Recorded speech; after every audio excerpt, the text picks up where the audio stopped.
हो रहा है। Thank you sir.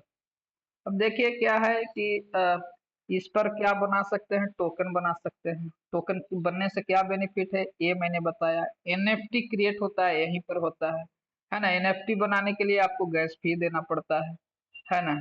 फिर उसके बाद स्मार्ट कॉन्ट्रैक्ट तैयार करना होता है। कोई भी चीज का डिजिटली आपको एग्रीमेंट लिखना होता है ना। यहाँ पर कोई क्रिप्टो करेंसी वगैरह आपको बनाना है तो टोकन बनाना है तो टोकन का स्मार्ट कॉन्ट्रैक्ट होता है। कोई क्वाइन का स्मार्ट कॉन्ट्रैक्ट नहीं होता है। ठीक है। मेननेट क्वाइन का नहीं होता है, लेकिन इस पर जो टोकन बनता है उसका स्मार्ट कॉन्ट्रैक्ट होता है, जो ब्लॉकचेन में लिखा जाता है कि इसमें कितना टोटल सप्लाई है। ठीक है, इसका क्या क्या यूज करने वाले हैं, ये सब टर्म और कंडीशन डिजिटली रूप से ब्लॉकचेन पर लिखा जाता है। वो स्मार्ट कॉन्ट्रैक्ट कहलाता है। ठीक है। और एक बार ब्लॉकचेन की खासियत है कि एक बार कोई चीज लिख दिया जाता है तो दोबारा मिटा नहीं सकते। ठीक है, तो टोटल सप्लाई कहीं पर कोई क्रिप्टो में आती है और लिखा जाता है कि इसका टोटल सप्लाई इतना है, तो उतना ही रहेगा, ना घट सकता है ना बढ़ सकता है। फिक्स टू फिक्स होता है। हाँ, एक मैकेनिज्म होता है उसका कि जहां से उसको क्या कर सकते हैं कि एक हाल्विंग होता है। मैं कुछ दिन पहले बताया होगा बिटकॉइन का हाल्विंग, क्योंकि वो पी ओ डब्ल्यू मैकेनिज्म पर काम करता है। ठीक है। उसके बाद जब पीओएस आया है, हमारा जो ब्लॉकचेन है वो पीओएस पर बन रहा है, काम करेगा वो। तो यहाँ पर बर्निंग प्रोसेस होता है जिसके कारण उसकी सप्लाई कम होते जाएगी। तो ये सारा चीजें जो स्मार्ट कॉन्ट्रैक्ट पर लिख दिया जाता है, और एक बार लिख दिया जाए ब्लॉकचेन पर, दोबारा फिर उसके साथ छेड़छाड़ नहीं कर सकते। अगले फीचर की बात कर सकते हैं तो क्या होगा कि डी एप्स जब भी तैयार होता है या तैयार हो सकता है तो इसी पर हो सकता है। मेननेट कॉइन पर ही हो सकता है, मेननेट कॉइन वाले ही ब्लॉकचेन पर हो सकता है। इसका ब्लॉकचेन का यूज बढ़ रहा है। दैट मीन्स कल होके अपना कोई डिसेंट्रलाइज ऐप बनाना चाहता हो, कोई और बनाना चाहते हो, या इसका भी आएगा। कंपनी का अपना रोड मैप है, वो भी बताया कि हम डी एप्स भी बनाएंगे। जैसे कि अभी जो है आप देखते होंगे कि ट्रस्ट वॉलेट है। तो ट्रस्ट वॉलेट किसका है? आखिर ट्रस्ट वॉलेट है किसका? तो ट्रस्ट वॉलेट जो है बाइनांस बाइनांस का है ना। तो ये बाइनांस का अपना है क्वाइन है, बीएनबी है, वो भी मेन नेट क्वाइन है। तो जितना भी मेन नेट वाला होता है वो अपना जो है डीएप्स जरूर बनाता है।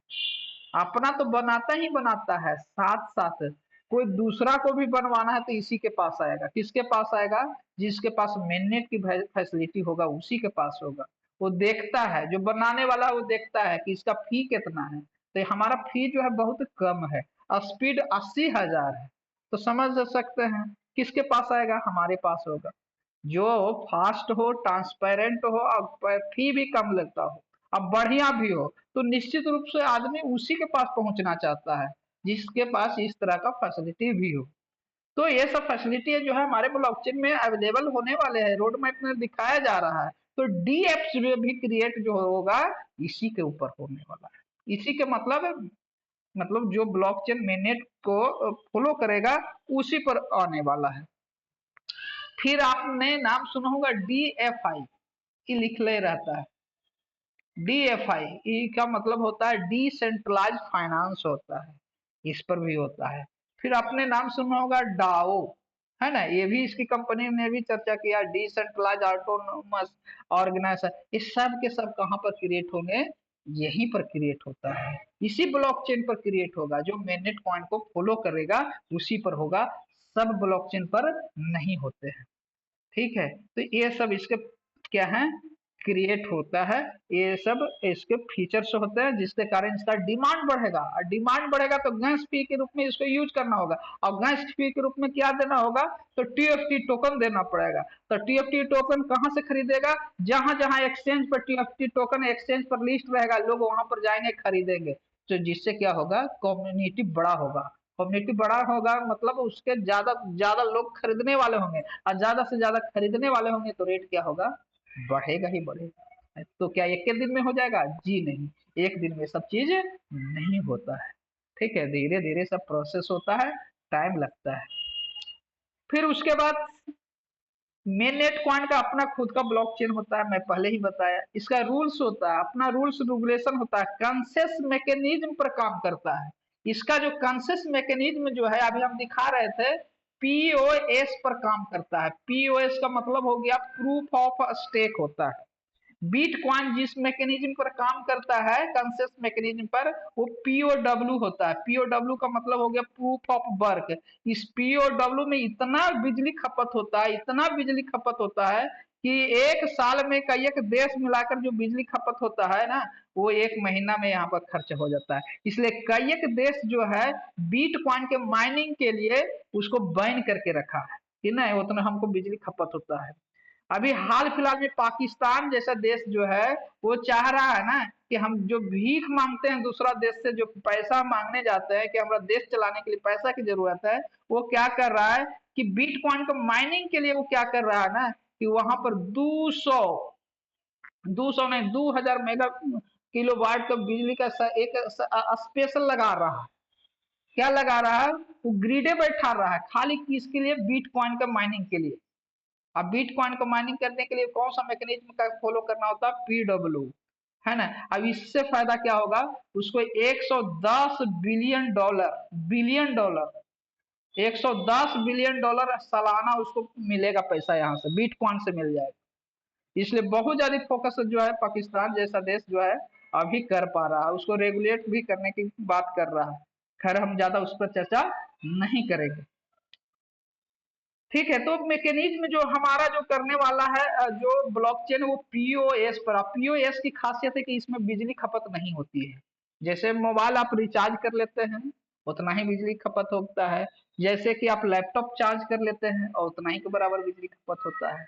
ठीक है, इथेरियम शुरुआत में जो है वह पीओडब्ल्यू पर ही वर्क करता था, लेकिन इतने बिजली खपत होने के कारण जो है वो धीरे धीरे जो है वो कन्वर्ट हो रहा है पीओएस में होता है।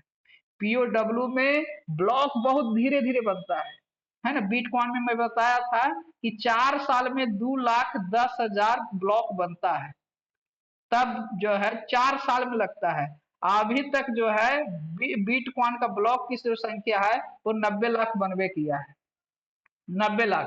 और 10,50,000 जिस दिन बनेगा उस दिन हाल्विंग ईयर होगा, ये 28 में आ जाएगा। तो बहुत धीरे धीरे बनता है, क्योंकि पीओडब्ल्यू को जो जो फॉलो करता है उसमें ब्लॉक, उसमें बहुत ज्यादा एनर्जी खपत होता है। एनर्जी खपत होने के कारण जो है उसको वेरीफाई करना पड़ता है।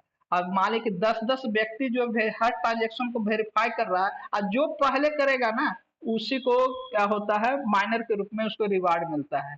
तो हर व्यक्ति सफल नहीं हो पाता है। लेकिन पीओएस में क्या है, हर व्यक्ति सफल हो जाता है, हर व्यक्ति यहाँ पर कॉइन कमाता है, क्योंकि नया कॉइन जो बनता है इसी से बनेगा। किससे? पीओएस या पीओडब्ल्यू मैकेनिज्म होता है उसी से बनता है। टोटल सप्लाई है तो क्या टोटल मार्केट में आ जाएगा? जी नहीं। आज टीएफटी का जो टोटल सप्लाई है 10 बिलियन है ना। तो 10 बिलियन जो है, क्या 10 बिलियन मार्केट में एक ही दिन में आ जाएगा? जी नहीं, उसको सालों साल लगे, कई एक बरस लगेंगे। जैसे बिटकॉइन का टोटल सप्लाई जो है 21 मिलियन है, 21 मिलियन है टोटल में, जिसमें से 21 मिलियन में से अभी जो है 19.8 मिलियन जो है अभी तक इसका माइनिंग हुआ है। ठीक है, माइनिंग हुआ है। और बाकी बच रहा है जो 1.5 मिलियन जो बच रहा है, बिटकॉइन नया बनेगा वो मार्केट में तब आएगा, और उसको बनने में इतना लगेगा, इतना साल लग जाएगा। 2140 में खत्म होगा। वो किस मैकेनिज्म से खत्म होगा? तो पीओडब्ल्यू से ही खत्म होगा, और जो बहुत क्या होता है, महंगा होता है। ये सब की बस की बात नहीं है। इसलिए ये जो है बिटकॉइन तो पहले बन गया तो बन गया, इसलिए अब भी जितना बन रहे हैं वो सब पीओएस को फॉलो करता है। ठीक है, अगर इथेरियम का आपको करना है, वैलिडेशन करना है, तो आपको 32 गो इथेरियम रखेंगे तो क्या कर सकते हैं आप, इथेरियम को बना सकते हैं, नया इथेरियम बना सकते हैं। और वही नया इथेरियम आता है तो मार्केट में आता है, जो हम और आप खरीदते हैं। ऐसा नहीं कि मार्केट में रखल है जाके खरीद लो, जी नहीं, तब तो पूरा मार्केट ही डाउन हो जाए। है ना, धीरे धीरे कॉइन बनता है। वो बनने की प्रोसेस जो होता है या तो पीओडब्ल्यू से होता है या पीओएस से होता है। तो हमारा जो ब्लॉकचेन जो बनेगा, जिस मैकेनिज्म को फॉलो करेगा कंसेस को करने का, वो होगा पीओएस, जो अभी हम आपको दिखा रहे थे। तो ये होता है, स्ट्रक्चर इसका खुद होता है, खुद डिसाइड करता है। ये भी इसका फीचर्स होता है। फिर प्रोजेक्ट अपने हिसाब से जो है ट्रांजैक्शन पर सेकंड गैस के रूप में जो जैसा परफॉर्मेंस करता है वैसे से डिसाइड करते रहता है। मेननेट कॉइन को बड़े बड़े एक्सचेंज पर लिस्ट करना तुलनात्मक रूप से आसान होता है भाई। अगर बड़ा बड़ा एक्सचेंज की बात करेंगे तो दुनिया का नंबर 1 एक्सचेंज आता है, बाइनांस आता है ना। तो ये बायबीट है, फिर आपको ओकेक्स है। ये सब पर जो है आसान होता है क्योंकि बहुत ट्रस्ट वर्दी होता है, ये ओरिजिनल होते हैं, है ना। इसके एसेट जो होते हैं बहुत ओरिजिनल होते हैं अपेक्षाकृत इसके टोकन से। तो इसके बड़े फायदा होते हैं। इसको एक जगह पर जैसी पता चलेगा दुनिया को, वैसी क्या है कि आपको बिना पैसा दिए हुए ही सबको लिस्ट करना शुरू कर देता है। जैसे आज बिटकॉइन कौन सा एक्सचेंज पर नहीं होगा, हर एक्सचेंज पर है। क्या बिटकॉइन वाला सबको पैसा देवे जाता है? बिल्कुल नहीं। लेकिन आप अगर नया भी कोई क्रिप्टो करेंसी लाया है और किसी एक्सचेंज पर आपको लाना है, तो आपको भारी भरकम पैसा देना होगा, तब वो लिस्ट करेगा। बहुत उसका रूल रेगुलेशन अलग अलग चीज होता है, उसका मापदंड को फॉलो नहीं करते तो आपको तुरंत हटा देगा, आपको लिस्ट नहीं होने देता है। लेकिन मेननेट कॉइन वाला है, जैसे जैसे देखेगा कि इसका इतना इतना ऐसा ऐसा फीचर होने वाला है, ऐसा ऐसा है, तो बढ़िया बढ़िया एक्सचेंज जो है तो तुरंत उसको एक्सेप्ट करता है। तो ये फायदा होता है। और जब बड़ा बड़ा एक्सचेंज पर जैसे लिस्ट होगा तो उस बड़े एक्सचेंज पर उसका कम्युनिटी बहुत बड़ा होता है ना। इंटरनेशनल जितने भी वेल्स हैं आपको बड़े बड़े एक्सचेंज पर दिखने शुरू होगा।